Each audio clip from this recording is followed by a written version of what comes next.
Oh, kaya, boy. Good morning. Good morning, Mayor. Tulog ka na ba? Ibig sabihin na kinabukasan na yung pasalubong ng kagustuhan. Ano po paalala niyo sa mga residente na Manila? Well, siyempre, una, nananawagan tayo sa pangkalahatan. Maraming mga pamamaraan na pagsalubong na bagong taon na maingay at masaya. Araw, mga altero na tinulutuan ng nanay ko, nagkakada yubi-yubi para kalimbang lang sa pagsalubong. Tapos meron pa mga nakagawin namin na kapag alas 12, tumatalong. Nairaraos yung bagong taon ng ligtas para sa sarili, sa pamilya at sa pamayanan. But then again, inyong pamahalang lungsod ng Maynila ay nananawagan kung pwede, iwasan po natin yung mga paputok na pinagbabawal.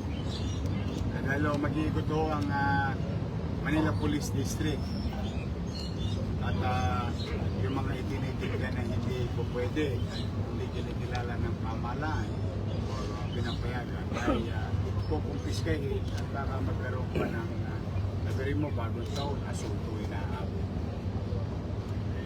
Sayang naman, pwede naman maiwasan. Pangalawa, doon naman sa mga individual, adventurero, huwag nyo na subuhin dahil nagkalat ang CCTV sa Maynila. Malamang sa hindi, matter of time, uhuhuli din namin kayo. Kaya sana, bagong taon na, magbagong buhay na kayo. Kung ayaw nyo naman, bagong address kayo, huwag sa Maynila. Talaga pipilitin natin kampanan na maging maliwalas at panatag ang mabubuhay ng mamamayan sa puso. So, iwasan na po natin at kung halimbawa naman may natitira pa kayong pera at mapipili nyo lang ng pamuto, huwag na lang, itabigin mo lang kasi although ang wish natin maging maayos, panatag at maunlad sa bawat pamilya Manileño itong 2026. Maganda rin kung may naisubi tayong konti para sa darating na 2026. So ulitin ko po, no? Tayo po ay nananawagan na hanggat maaari, huwag na po. Yan natin na gumawa, magpaputok. Kaya huwag na magpaputok. Kung maaari, yun lamang dapat allow. Tsaka para maiwasan na rin. And let me take this opportunity ikaw pusong nakikiramay sa pamilya ng 12 anyos sa bata na gano'n. Nagkalasog-lasog ang katawan, dala ng pinapumok nila yung bababa. At saka may bata kaya abangan po ninyo, ang kabayanan ninyo, gabayan po ninyo ang ating mga supli. Kaya rin naman, kung manatag kayo ang pamahalang lungsod ng Manila ay siya namang iikot agad para maglinis ng mga kalsada. Although, boy, talagang it's always challenging when it is January 1. The mess that is going to be left in our streets. But rest assured na ang inyong DPS, ang ating kukolekta ng basura, ay lilinisin naman ang Manila upang maging maliwalas sa bungad ng taon ang ating lungsod ng Maynila sa 2020. So mag-iingat po tayo. Okay, nalikiramay po sa pamilya at nananawagan na sana maging leksyon at huwag nang maging kayo ang leksyon ng ibang tao sa 2026.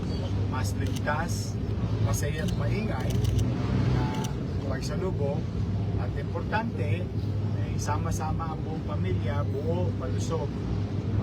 At manalangin tayo na ang 2026 ay maging magaang sa pamumuhay at malusog na pangangatawa sa bawat pamilya. Meron pang mananagot may mananagot po ba dun sa nangyari dun sa bata? Kasi minor siya, tapos nakakuha. Iniimbestigahan ko saan nabili. Tinutukoy. Police District. Kaya nga, katulad ng panawagan kanina, huwag nyo nang ilatag yan dahil una, nakukumpis ka, sayang lang ang puhunan nyo. Pangalawa, baka managot pa ho kayo sa baka ng batas. Kasi po, nabigyan na rin ng direktiba si General Abad na 10 men and women, uniform personnel of the Manila Police District. Katulad naman, nalibawa lang, ito naman yung isang bagay, no? Minsan tayong mga kabataan, wala lang na nagpapalundag lang tayo ng kaibigan, o nagpapasaya ng kaibigan, o magbibida-bida tayo, o magpapaputok tayo ng baril. Yun o, magandang leksyon. Yung nakita ninyong nag-post pa sa TikTok, sa ginawa sa Arten, kagabi po, ang bagong taon niya po ay malamig na bakal ang inihimas niya. Sakit pa ngayon, hindi ka pa makapagpiyasa, walang gobyerno, matagal-tagal. Tsaka mabigat na kaso yun. Hindi siya biro kaso. Ngayon, yun yung kaso. Yung kabilang banda naman, mas dapat nating isipin bilang tao. Pag tayo nagpaputok ng baril, siyempre yung bala pupunta sa taas.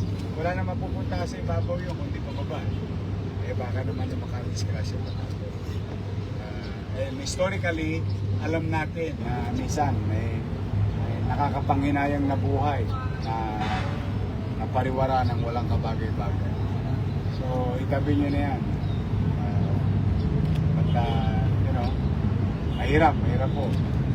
Konsensya, mahirap dadalhin yan habang. Plus, of course, mapagpapalag tayo sa Mayor, may mga nakumpis ka na ba tayo mga paputok? Gaano na po kadami? may mga nakukumpis ka na mga presinto.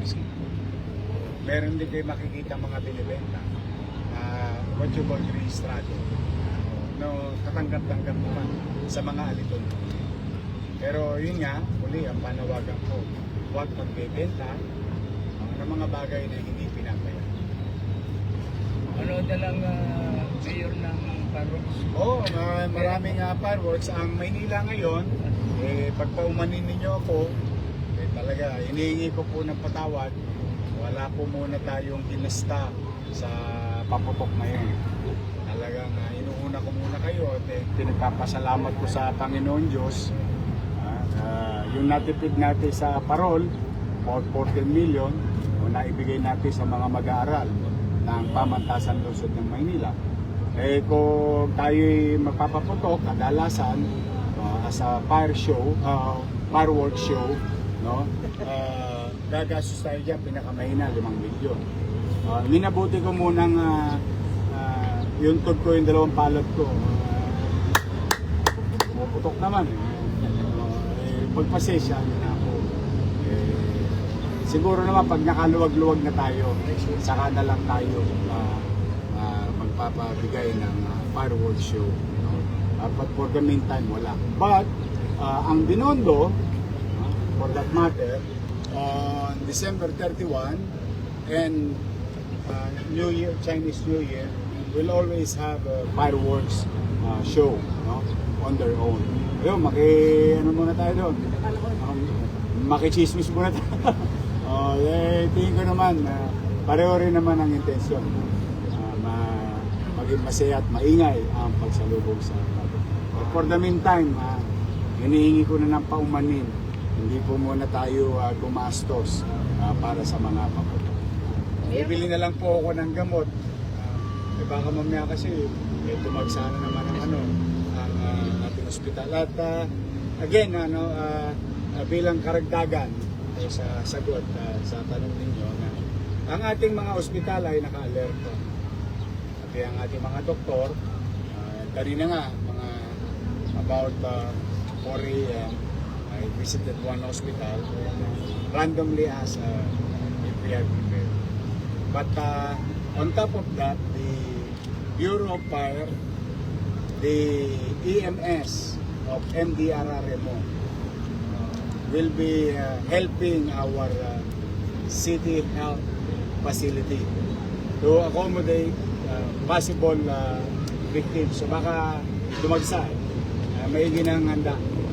Pero kahit pa paano po, nakagayak na po yung ating 7 ospital at ang ating mga staff, MDRRMO at pati ang ating mga ambulansya. Mayor, habot ko lang po. Sure. If meron lang po kayong data, may mga victims, reported victims po kayo ng mga na-injured so far? Yung talagang most celebrated. Yung iba naman, ano lang. Kasi nakukuha na lang nila yung mga maliliit na lang. And I think, nakakalungkot ano. May ordinance kayo na yun, di ba? Saka nakakalungkot na kailangan pa may mag-raise bago tayo. Mag-raise ng buhay bago tayo. Sana talaga kapulutan ng aral yun. Yung nangyari. At wag na sana maulit. Loobin nawa ng Diyos. Wag na sanang maulit. Mayor, ang MPD talagang iikot na talagang matindi na to. Your city government will be aggressive in implementing things for their safety, for our people's safety.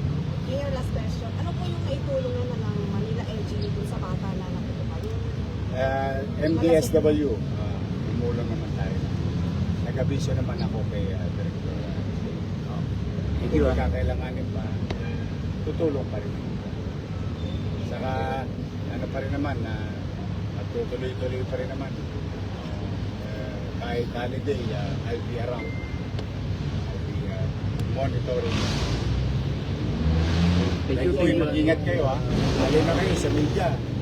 Kayo nasa kalsada. Mamaya, bukas. Mag-ingat lang kayo. Si Boy, iba pinupo.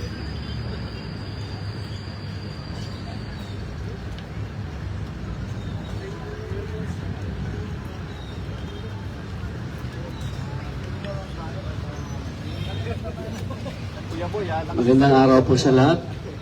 Nandito po ngayon sa atin upang tayo ay bigyan ng pangunahing pananalita ang ating pumputing alkalde ng Luzon ng Maynila, Mayor Francisco Isko Moreno Dumagoso.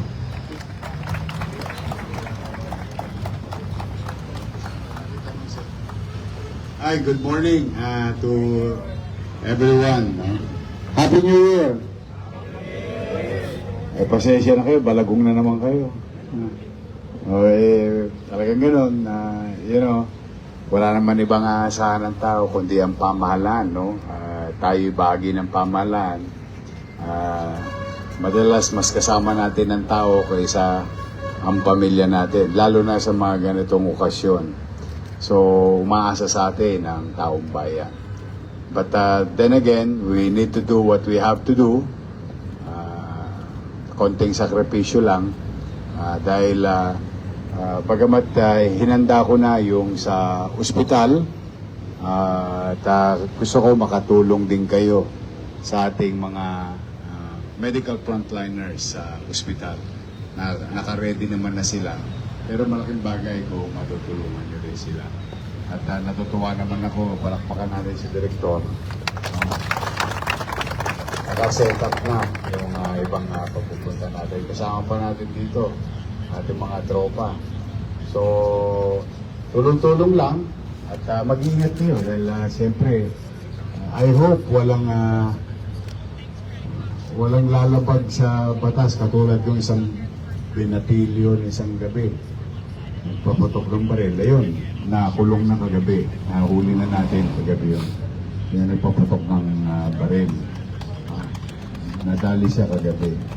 Ngayon, mambagong taon niya, sa bintana na lang. Sa bintana ng preso, silip ka rin, puputo ka. Kasi ayaw lang maniwala, gusto pa nila subukin ng pamala. But anyway, nandiyan na yan, wish ko lang na ligtas kayong lahat at maging malusog kayo, maayos, at maging ligtas ang lahat ng ating mga kababayan. Ayun, makinig din sila sa panawagan ng pamahalaan. So muli, on behalf of the people of Manila, thank you for your service. Thank you for your sacrifices. But kailangan natin gawin yung dapat natin gawin. So, mag-iingat kayo. Happy New Year. Thank you very much, ha? Director, thank you very much.